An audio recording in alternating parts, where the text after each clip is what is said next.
ちは、羽生です。こんにちは、羽生。フィギエモンです。ドリームオンアイスが終わって、まだ数日しか経ってないというのに、世間では羽生結弦ニュースが満載です。かなり。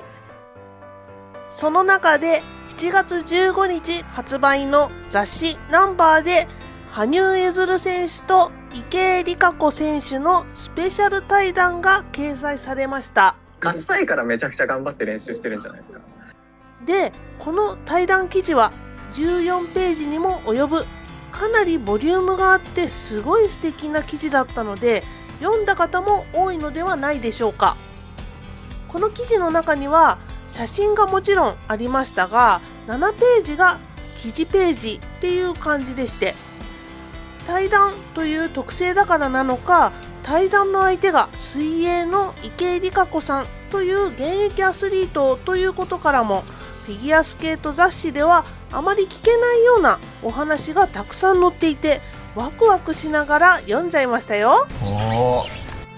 ということで、今日は雑誌ナンバーのスペシャル対談から読み解く羽生結弦オリンピック2連覇のレジェンドマインドというテーマでお話ししていこうと思います。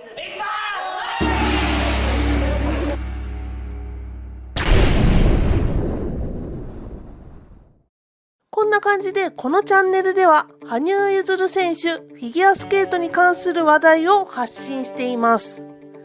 羽生結弦選手の文字が見えた瞬間にドキッとしちゃう人、フィギュアスケートという言葉がテレビから聞こえるとつい見ちゃうんだよねっていう人は、ぜひチャンネル登録をしてフィギュアスケートライフを一緒に楽しんでいただければと思います。 OK。 早速ですが、このスペシャル対談のお話です。このナンバーはオリンピック開幕直前特集としてスペシャル対談が実現しました。水泳の池江璃花子選手と羽生選手は初めてお話ししたそうですが、お互いのことはもちろん知っていたようです。池江璃花子さんのことを知らない方に簡単に説明すると、2016年リオオリンピック日本代表として出場したバタフライ自由形専門の水泳選手です。2019年白血病を公表し、闘病を経て2021年復活しました。東京オリンピックの出場権を手に入れた素晴らしい選手です。病気して復活したアスリートということで、その代表として存在しているところのある池江璃花子選手、そんな彼女に対して羽生選手はこんな言葉を投げかけました。僕も16歳の時に東日本大震災があって、やっぱりあれからすごくいろいろなものを背負い始めたなと感じていて、今も東日本大震災の支援や復興に関する依頼はなるべく受けるようにしているのですが、当時はすごく重たく思っていました。ジュニアでタイトルをすべて取ってシニアに上がり、世界の舞台で戦うようになった頃の出来事でした。大震災という天災が起きて、僕は被災地代表みたいになったんです。日本代表ではなく、一生懸命日本代表になって、やっと掴んだシニアで戦う権利みたいなものが、急に被災地で頑張ってる人間だから選ばれているんだというように思われるのはすごく悔しかった。ここまで一生懸命頑張ってきたのは、別に震災のためでも被災地のためでもなく、ただ強くなりたいだけだったのにという気持ちが強くあって、でもそこから1年をかけて心境がかなり変化していきました。年末の全日本選手権の後、ファンの方々のお手紙を読む時間があって、自分はこんなにも応援されているんだということに気づいたんです。ただ日本代表として世界に実力を見せつけたいと思っていたのが、被災地代表だろうが、日本代表だろうが、応援してもらっていることに感謝し、その力を受け取りながらも頑張ることが一番なんだってその時思いました。翌年の3月の世界選手権では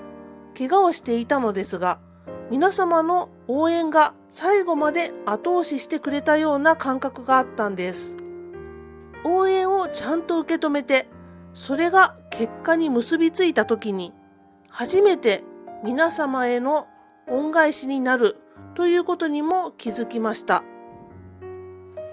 今は逆に元気を与えられる立場なんだ。自分だから言えることっていろいろあるんだと自覚しています。この部分だけ聞いても、羽生選手のシニア人生のすべてが詰まっているように思えました。最初、ジュニアのタイトルすべて取ってこれからはシニアでも俺の時代だっていうね、それぐらいの野心というか、そういうものを羽生選手の言葉からもすごく感じます。なんで勝てちゃったんだろうね。そんなこと言いながらも勝ちにこだわっていた羽生選手。はい。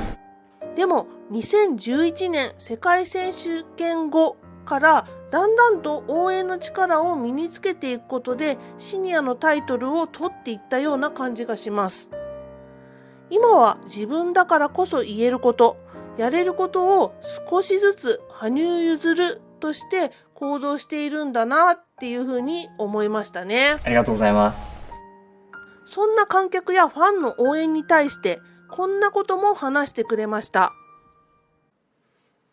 僕の場合、昔は応援や声援がすごく重たくて辛いと思ってたんですが、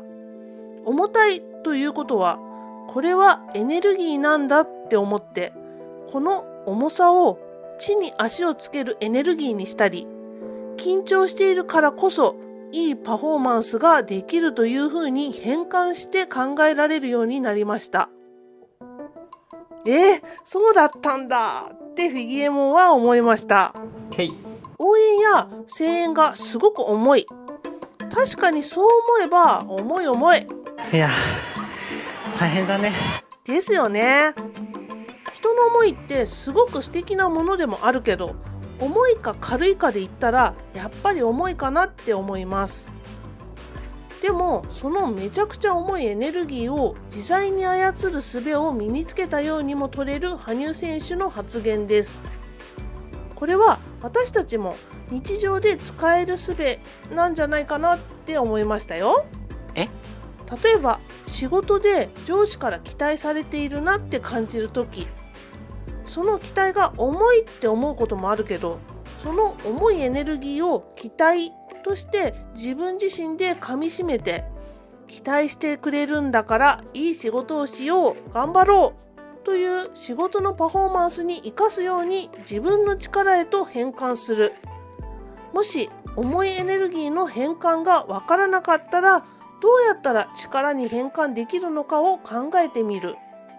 そんな使い方ができるかなって私は思いましたね。なるほど。そして羽生選手ならではの話題。ピョンチャンオリンピックで怪我をした直後でなぜ金メダルが取れたのか。自信がないまま試合に出ることはあるのか。そんな池江璃花子選手の質問に羽生選手は詳しく答えてくれました。自信がないのは練習がしっかりできなかったりとか、思い描いていたものができず、ここまでやっておきたかったなという気持ちがある時です。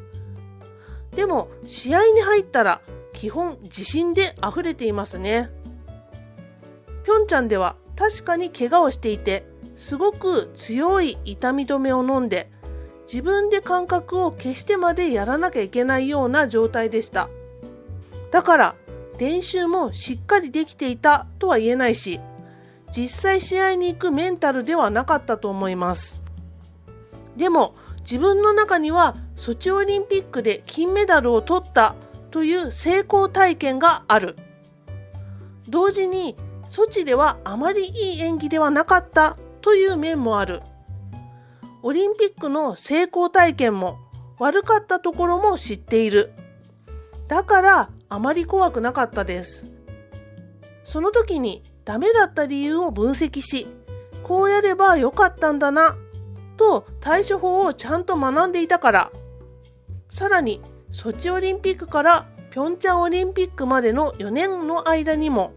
同じような現象が何回も起きて、だったらこうしていけばいい、こうしていけば絶対勝てるということを続けていたので、いい練習ができてなくても、たとえ自分が怪我していたとしても絶対オリンピックだけは勝てるという自信があの時はありましたと羽生選手は語りました。この話からわかるのは、羽生選手は成功と失敗を体験し、成功と失敗の理由を自分の中に落とし込む作業を綿密にしていたということです。世の中には失敗のことを考えることを恐れる人が一定数います。っていうか、大多数がそうなんじゃないでしょうか。ね。私も仕事で失敗したとき、あんまり考えたくないなっていう気持ちになったりしますからね。です。特に自分が命を懸けてやってきたもの、それが致命的に失敗したとき、やっぱりその失敗から目を背けたくなる気持ちになるのは本当によくわかります。かなり。もちろんどんな時も失敗に目を向けなければならない、そんなことはないと思います。でもその失敗はどこから来ているのか、その理由を一番知っているのは自分自身です。はい。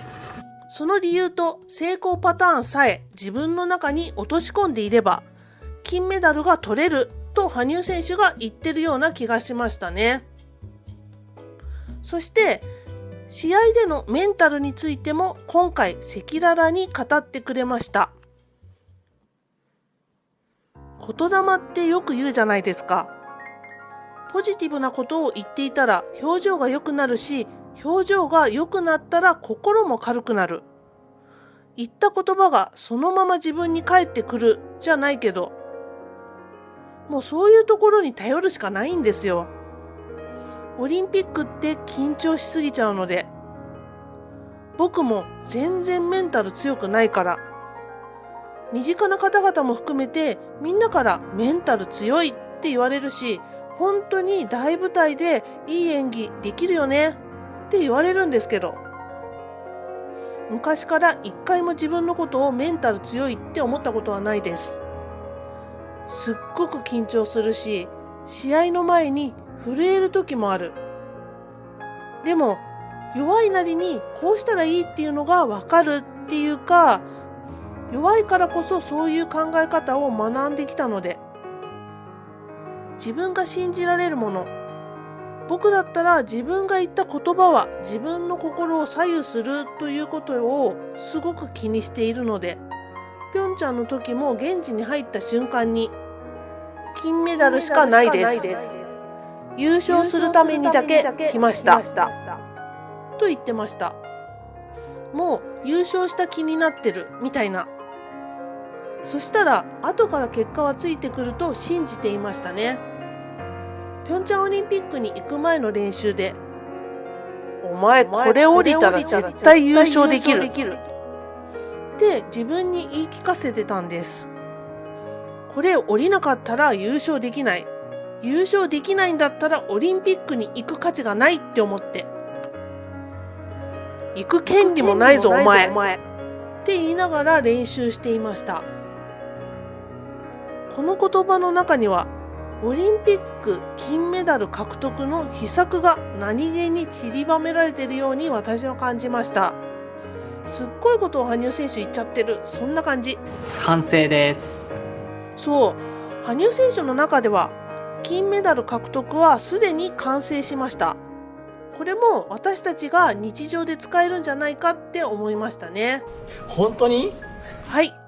オリンピックの金メダルっていうのは一個人が抱く夢としては壮大な夢みたいなところがありますが、普通の願望、例えば電車で座りたいとか生羽生結弦を見たいっていうのも立派な希望願望です。金メダルを取りたいっていう希望と、何ら変わることがありません。希望、願望っていう意味ではね。なるほど。で、羽生選手は自分が発言した言葉は自分の心を左右すると言っていました。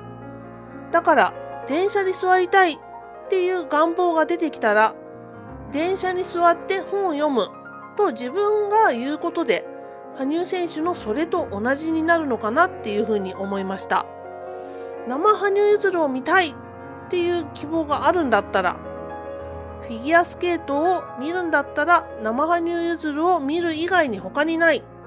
全日本選手権で生羽生結弦を見るとき、寒そうだから持ち運びできる座布団を今から買わなきゃ。これぐらいのね、リアルな想像を持っていた方が良さそうですよね。そしてこれから行くスーパーで羽生選手の写真の生姜餃子を見つけたら全日本選手権に行ける。見つけられないくらいだったら全日本選手権に行く資格ないぞとやってみる。どうですか？ちょっと極端に感じるかもしれませんけど、要は羽生選手が言ってるのってこういうことだと思うんですよね。そんじょそこらのマインドでは金メダル2個も連続で取れません。はい。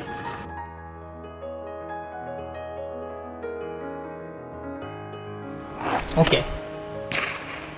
そして羽生選手は現役を続けている理由を語ってくれました。僕が悔しいのは完全に自分の限界を超えられないことですね。アクセルの4回転半というものがあまりにも大変すぎてすっごく逃げるんですよ。自分は年だなとか、そもそも人間にできることじゃないんじゃないかとか、逃げを探している自分が一番悔しいです。できていたものができなくなるという感覚はすごくあります。4回転半の練習をし続けていた結果、他のジャンプができなくなったり、その結果として怪我したりとか、そういうのが結構あるんです。そんな苦戦した記憶ないのにできなくなって、なんでこんな簡単なことができないんだろうと思う。周りを見るとみんな着実に上手くなっていて、自分はただ後退しているだけ、どれだけ上手くなろうとしても上手くなれないというようなことが昨年はあって、結構苦しんだんです。僕の場合はやっぱりスケートでしか感情を出せないなって思ったんですよね。もちろんいろいろなお仕事の中で、例えば震災やコロナのことに関してコメントを求められた時、言葉を必死に考えて出したりしますけど、結局一番自分を出せるのはスケートで、それを見てくださった方が何を思うかとか関係なく、自分でわーっとこんな気持ちだーってやるのが一番好きなんですよね。僕も誰も見てない中でそれをやった時に、自分スケート好きだなと思って、だから続けようと思えたっていうことですね。先日のドリームオンアイスの公式パンフレットに書かれた羽生選手の2021年2022年のシーズンのテーマが、すべての壁の先の光へという言葉だったんですが、それを私思い出しました。今羽生選手はたくさんの壁にぶち当たっている。私たちが想像もできないほどのレベルでの挑戦をするからこその壁を越えて、その先にまた壁があって、そんな競技生活を続けてきたのでしょうね。かなり。でもいくつかの壁を本気で越えた時、時々光が見えたんじゃないかなって思いましたね。だからこそ壁の先の光へという言葉が出てきたのだなって思いますね。その壁を越えようと挑戦するモチベーションは、自分スケート好きだなっていうシンプルな気持ち、すごく健全な好きという気持ちに私は引きつけられているのかもしれません。このシンプルな羽生選手のスケート好きという気持ちに私たちは引きつけられているのかもしれません。大好きなので。実はこのチャンネルフィギエモンの地球儀は羽生選手がスケートが好きという気持ちと同じで、ただ羽生選手やフィギュアスケートの動画を作るのが好きという気持ちから始めたんですね。YouTube って視聴者の立場からだと見ていて楽しくて、そんな YouTuber っていいなって思う人もたくさんいるかもしれません。でも実際に YouTube のチャンネルを運営することはとても労力がかかり、好きでなければ到底できないことだと私は思っています。フィギエモンはチャンネルを始める前からこのことはよく知っていたので、そこは大丈夫なんですけどね。なので今回羽生選手のフィギュアスケートに対する思いを聞いて、フィギエモンの YouTube チャンネルを運営する気持ちとリンクするところがたくさんありました。もちろんフィギエモンは現在オリンピック金メダル2連覇しているわけでもなく、国民栄誉賞をもらっているわけでもなく、一挙手一投足を世界中から注目されているわけではありません。でも羽生選手と同じように必死こいて努力する瞬間がこのチャンネルを始めてからというもの、かなりの頻度であるんですね。頑張ります。新しい動画は皆さんが楽しんでくれるだろうか、自分が自分の動画を見て楽しいって思える動画をまた作れるのであろうか、そんなね、高い壁のようなものをいつも感じながら制作しています。いや大変だね。そんな時どうやってどんなモチベーションで頑張るかっていうと、最後は好きっていうね、この気持ちに尽きるんですよね。だから私には分かります。羽生選手はまだ好きなことをやり残しているんです。競技生活をする決意とモチベーションがあることが証明された今回のインタビューを聞けて、フィギエモンは大満足です。OK。では最後です。羽生選手は東京オリンピックに出るとしたらどうしていたのかということに答えてくれてましたので、ご覧ください。もし僕がこの夏のオリンピックに出る選手だったとしても、自分がやりたいこととかやるべきこと、それが近道じゃなかったとしても、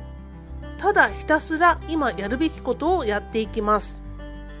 世の中の状況に関係なく自分のやるべきことを淡々ととは言いかないかもしれませんけど、たまには無茶しなきゃいけない時もあるんですけど、自分が目標として掲げている金メダルだったりメダルだったり世界記録だったり、そういったものを目指して練習するしかない。世の中は刻一刻と変わっていって、それによって自分の人生や自分の考えがすごく左右されるとは思うんです。自分自身もこの先も試合がなくなったり練習ができなくなることがあるかもしれないけど、頑張ること、目指しているものは基本的に変わりないので、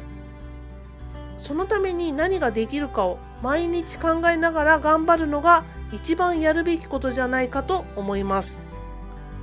僕らはたくさんの方から応援してもらえて、それによって多くの力をもらえている。自分が何かした時に嬉しいって思っていただける。それがあるだけで自分たちは多分存在している意味があると思います。幸せだなっていうふうには思ってます。ありがとうございました。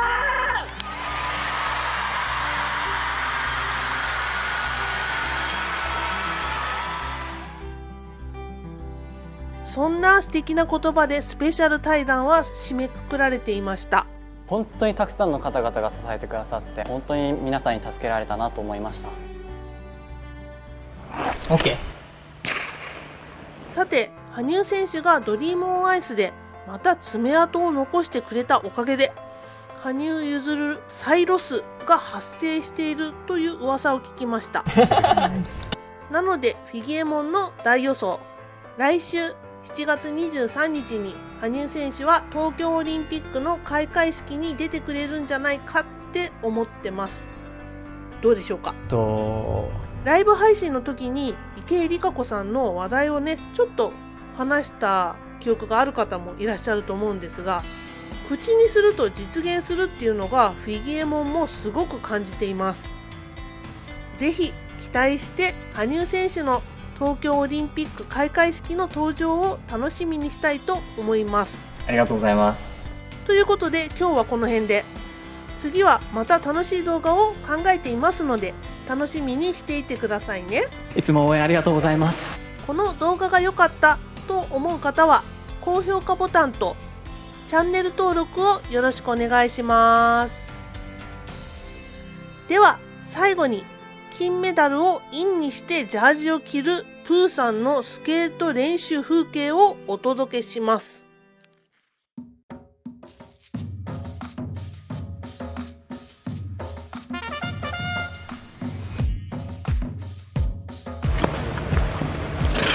大丈夫？